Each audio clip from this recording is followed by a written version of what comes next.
ಉತ್ತರ ಕರ್ನಾಟಕದ ಹೆಮ್ಮೆಯ ರೈತ ಧ್ವನಿ ಟಿವಿ ಚಾನೆಲ್, ಬೆವರಿಗೊಂದು ಭರವಸೆ. ರೈತ ಧ್ವನಿ ನ್ಯೂಸ್ಗೆ ಸ್ವಾಗತ. 2028ರ ಅಸೆಂಬ್ಲಿ ಚುನಾವಣೆಯಲ್ಲಿ ಕಿತ್ತೂರಿನಲ್ಲಿ ಬಿಜೆಪಿ ಗೆಲ್ಲೋದು ಖಚಿತ. ದೊಡ್ಡಗೌಡರಿಗೆ ಉನ್ನತ ಸ್ಥಾನ ಸಿಗೋದು ನಿಶ್ಚಿತ. ಸಿಟಿ ರವಿ ಹೇಳಿಕೆ. ಹೌದು, ಕ್ರಾಂತಿನೆಲ ಕಿತ್ತೂರಿಗೆ ಇಂದು BJP popular leader CT Ravi ಭೇಟಿ ಕೊಟ್ಟು ಬಿಜೆಪಿ ಕಾರ್ಯಕರ್ತರ ಸಭೆಯಲ್ಲಿ ಭಾಗವಹಿಸಿ ಸನ್ಮಾನ ಸ್ವೀಕರಿಸಿ ನಮ್ಮ ನ್ಯೂಸ್ ಸಮೂಹದ ರಾಜ್ಯ ವಿಶೇಷ ಪ್ರತಿನಿಧಿ ಬಸವರಾಜು ನಡೆಸಿದ ಸಂವಾದದಲ್ಲಿ ಮಾತನಾಡಿ ಬಜೆಟ್ ಹಾಗೂ ಕಾಂಗ್ರೆಸ್ ಆಡಳಿತ ಮತ್ತು ಮುಂಬರುವ ಚುನಾವಣೆಯಲ್ಲಿ ಬಿಜೆಪಿ ಗೆಲ್ಲಿಸುವುದಕ್ಕೆ ಬೇಕಾಗುವ ತಂತ್ರಗಳ ಬಗ್ಗೆ ಮುಕ್ತವಾಗಿ ಸಂವಾದ ಮಾಡಿದರು. ಇವತ್ತು ಮಹಿಳಾ ಒಂದ್ ರೀತಿ ದಿನಾಚರಣೆ ಬೇರೆ, ಇವತ್ತು ಸಹ ಭೇಟಿ ಕೊಟ್ಟಿದ್ದೀರಾ. ವಿಶೇಷವಾಗಿ ಅಂತಾರಾಷ್ಟ್ರೀಯ ಮಹಿಳೆ ಒಂದ್ ರೀತಿ ಕ್ರಾಂತಿನೆಲ ಕಿತ್ತೂರಿಗೆ ಬಂದು ಭೇಟಿ ಕೊಟ್ಟಿದ್ದೀರಾ.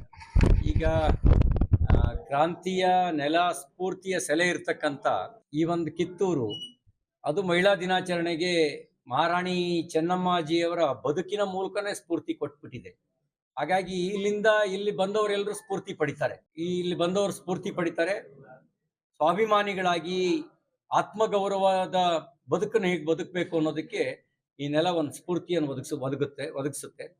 ನಾನು ಇವತ್ತು ಬಂದಿದ್ದ ಉದ್ದೇಶ ನಮ್ಮೆಲ್ಲ ಕಾರ್ಯಕರ್ತರಿಗೆ, ನಮ್ಮ ಕಷ್ಟಕಾಲದಲ್ಲಿ ಸಂಕಷ್ಟದಲ್ಲಿ ನೆರವಿಗೆ ನಿಂತಂಥ ಕಾರ್ಯಕರ್ತರಿಗೆ ಧನ್ಯವಾದ ಹೇಳೋಣ ಅಂತಲೇ ಬಂದಿದ್ದು. ಧನ್ಯವಾದ ಹೇಳೋದಕ್ಕೋಸ್ಕರ ಬಂದಿದ್ದೀನಿ. ಇವತ್ತು ಇನ್ನೆರಡು ಸಭೆ ಇದೆ, ಮುಗಿಸಿದ್ರೆ ಇವತ್ತಿನ ಕಾರ್ಯಕ್ರಮ ಮುಗಿಯುತ್ತೆ. ಅವರಿಗೊಂದು ಮಾತು ಕೊಟ್ಟಿದ್ದೇನೆ, ನಿಮ್ಮ ಕಷ್ಟಕಾಲಕ್ಕೆ ನಿಮ್ಮ ಜೊತೆ ನಿಂತ್ಕೊಳ್ತೀನಿ ಅಂತ ಮಾತು ಕೊಟ್ಟಿದ್ದೇನೆ. ನನ್ನ ಕಷ್ಟಕಾಲಕ್ಕೆ ಜನ ನಿಂತಿದ್ದಾರೆ. ಜನರ ಕಷ್ಟಕ್ಕೆ ಅವ್ರ ಧ್ವನಿಯಾಗಿ ವಿಧಾನಸಭೆಯೊಳಗೆ, ವಿಧಾನ ಪರಿಷತ್ನೊಳಗೆ ಹೋರಾಟ ಮಾಡೋದಕ್ಕೆ ನಾನು ಅವ್ರ ಧ್ವನಿಯಾಗಿ ನಿಂತ್ಕೊಳ್ತೀನಿ.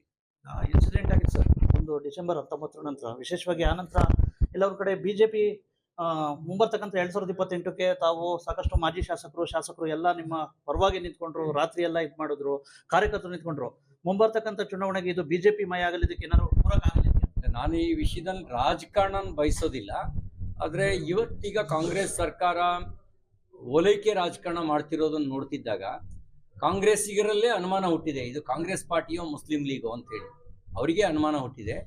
ಹಾಗಾಗಿ ನಾವು ಅವ್ರ ವೈಫಲ್ಯಗಳನ್ನ ಎತ್ತಿಡಿತೀವಿ, ಜನರ ಪರವಾಗಿ ಹೋರಾಟ ಮಾಡ್ತೀವಿ.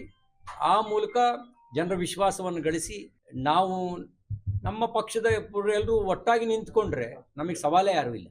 ಬಿಜೆಪಿ ಸರ್, ಲಾಸ್ಟ್ ಪ್ರಶ್ನೆ ಸರ್, ಬಜೆಟ್ದು ಒಂದು ರೀತಿ ಎಲ್ಲ ಒಂದು ಕಡೆ ಹಲಾಲ್ ಬಜೆಟ್ ಆಗಿದೆ ಅಂತ ಹೇಳ್ಬಿಟ್ಟು ಸಾಕಷ್ಟು ನಿಮ್ಮ ನಾಯಕರೇ ಇದು ಮಾಡ್ತವ್ರೆ. ಇದಕ್ಕೆ ನಿಮ್ಮ ಪ್ರತಿಕ್ರಿಯೆ ನೋಡಿ, ಒಂದು ಕಣ್ಣಿಗೆ ಬೆಣ್ಣೆ ಒಂದು ಕಣ್ಣಿಗೆ ಸುಣ್ಣ. SCP TSP ಅನುದಾನವನ್ನು ಕಡಿತಗೊಳಿಸಿ ಅದನ್ನ ಗ್ಯಾರಂಟಿಗೆ ಬಳಕೆ ಮಾಡ್ಕೊಳ್ತಾರೆ. ಇನ್ನೊಂದು ಕಡೆ ಬಜೆಟ್ನಲ್ಲಿ ಭರಪೂರ್ವವಾಗಿ ಮುಸ್ಲಿಂ ಲೀಗೂ ನಾಚೋ ರೀತಿಯಲ್ಲಿ ಗ್ರಾಂಟ್ ಕೊಡ್ತಾರೆ.